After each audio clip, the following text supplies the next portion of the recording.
ትላላችሁ እኮ ጥልቅ እኔ አዋቂ ነኝ ትላላችሁ፣ ጥልቅ ትላላችሁ። ኧረ ተውት ግን እኮ ጠይቂ። ጥያቄ አለሽ? እሺ አዎ ልጠይቅ።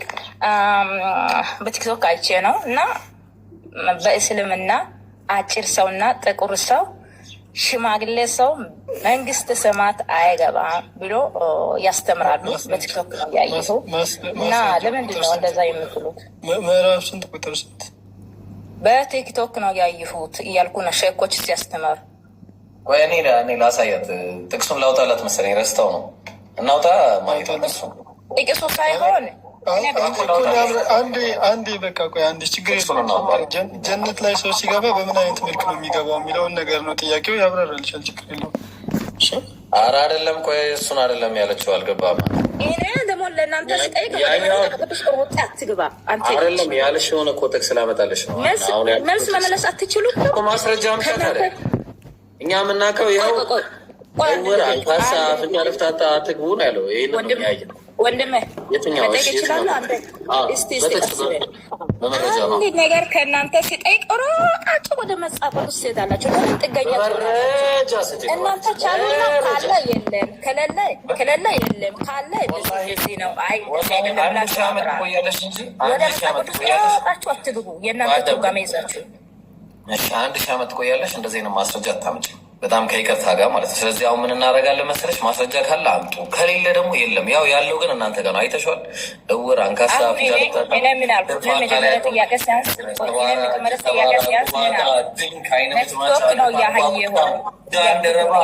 ነውረኛ ሁሉ አይቅርባል። ያ ነው በቃ።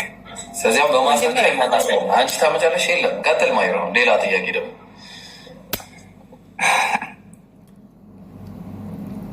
እሺ ጨርሽ ያለው ጥያቄ እናንተ ከእናንተ አይ እንደዚህ ነው ማለት አትችሉም። ስለዚህ ጨርሻለሁ።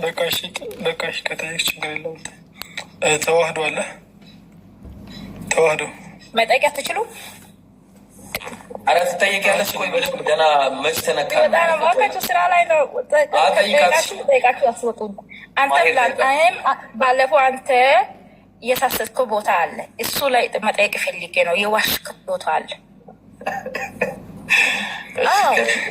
ውሸት ትነግራለህ ሁሌ ውሸት። መስማ ለምንድን ነው ሜላትና ጳውሎስ ትዝ ያሉኝ? እሺ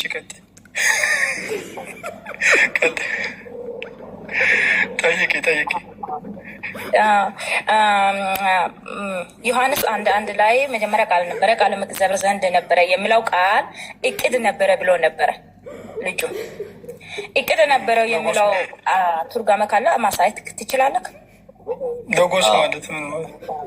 ልጠይቅ ስል አስወጣክ እንዘጋ ከንትኑ እኮ ሎጎስ ማለት ምን ማለት ነው? እንትኑ ቱርጋሜ አሳይኝ እያልኩ ከሆነ እቅድ ነበር የምለው ቱርጋሜ አሳይኝ። ደግሞ ያ እቅዱ እግዚአብሔር ነው ወይስ አይደለህም እያልኩ ነኝ። አንድ ሎጎስ ማለት ምን ማለት ነው ያልኩሽ። ሎጎስ እኔ አላውቅም ምን ማለት እንደሆነ። እኔ የሚያውቀው በአማርኛ ነው። በአማርኛ አውራ እኮ እንዲህ ወደ ኦሪጂናሉ ቃል ስንመለስ ሎጎስ የሚለው ቃል ብዙ ትርጉም ይዞ ይመጣል። ለምሳሌ ዮሐንስ ወንጌል ምዕራፍ 7 ቁጥር 60 ላይ ይሄ ምን ያህል የሚያምር ንግግር ነው ይላል። ንግግር የሚለው ቃል ሎጎስ ነው። እሺ ሰው እግዚአብሔር ውእቱ ቃል ሲል እግዚአብሔር ቃል ነበር ሲል እግዚአብሔር ተናጋሪ ነው እያለ ነው። ኦኬ ያ እሺ እግዚአብሔር ተናጋሪ በእናንተ ተርጓሚ ልያዝ ተረጓሚ የሆነው እግዚአብሔር ነው ወይስ አይደለም? ሲስቱ አይ ቅድም እኔ የተረጎምኩላትን ነው። ቆይ የፈለገችው ሁለት አይነት እይታ ስለሆነ ያለው ይኸውልሽ፣ እኔ የተረጎምኩት ሳይሆን መጽሐፍ ይሻለው ነው። አሁን ቅድም ሎጎስን አላውቅም ካልሽ ታዲያ እኛ ምን እናድርግሽ? ሎጎስን ካላወቅሽ ስለ ሎጎስ በቃ አጥንተሽ ነያ ሂጂና ስለ ሎጎስ ማለት ምንድነው? በቃ እኛ ምን አገባን? አንተ ስጀመር አታውቅም እኮ አላውቅም። ብታውቅ ኖሮ ኢሳያስ ምዕራፍ 9 ቁጥር 6 ላይ እኔ የሰጠው ጥቅስ ለነቢዩ መሐመድ ብለህ አትጠቅስም። ጥቅሶች ራሱ ለነቢዩ መሐመድ ናቸው። ሁሉንም እንዳለ አረጌ ነው። የነቢዩ መሐመድ አረሳራ አትዋሽና ውሸት እኮ ነው እያመረረኝ ያለው በመባል እኔ ወላሂ ተይ አናድሻለሁ። ተይ አሁን ይኸውልሽ ሳሪ ምን ታደርጊያለሽ መሰለሽ? ሂጂና አሁን ከሌላ ሰው ጋር ልጁም እንዲያወራ ሎጎስ ማለት ምንድን ነው የሚለው ነገር ችግር የለውም።